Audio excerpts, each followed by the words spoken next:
আসসালামু আলাইকুম। যারা র‍্যাপিড পাস নিয়েছেন তারা র‍্যাপিড পাস রেজিস্ট্রেশনের জন্য কি করবেন? তো আপনারা সার্চ করবেন র‍্যাপিড পাস রেজিস্ট্রেশন।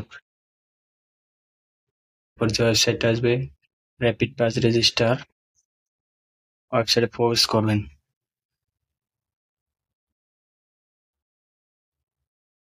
প্রথমে আপনার নাম দিবেন,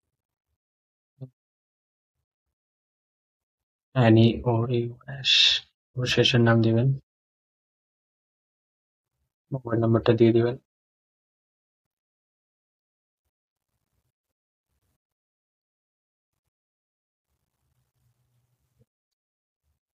পাসওয়ার্ড দিয়ে দিচ্ছি, তারপরে এখন নিবন্ধন করুন।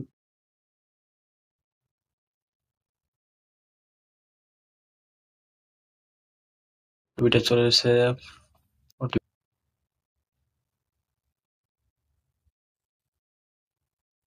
তারপরে আপনার কার্ড নাম্বারটি লিখবেন। দেখবেন যে পিছনে একটা কার্ড নাম্বার রয়েছে। তারপরে আবার নাম ঠিকানাগুলো দিয়ে দিবেন।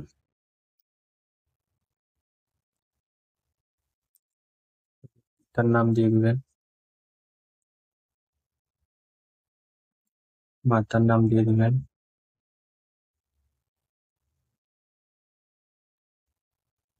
তারপর জন্ম তারিখ দিয়ে দিবেন,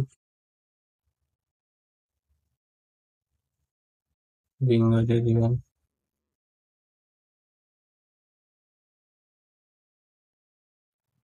জাতীয় পরিচয়পত্রটি নাম্বার দিয়ে দিবেন, ঈর্ষা দিয়ে দিবেন। কেন?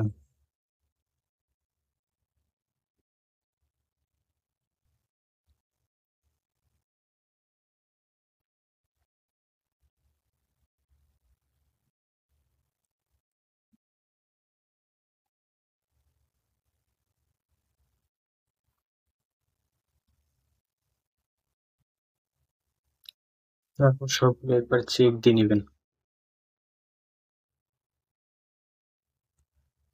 সাবমিট বাটনে ক্লিক করবেন। এই যে আপনার কার্ডের নিবন্ধন সফলভাবে জমা হয়েছে। ৭২ ঘন্টার মধ্যে আপনার কার্ডের তথ্য আপডেট করা যাবে।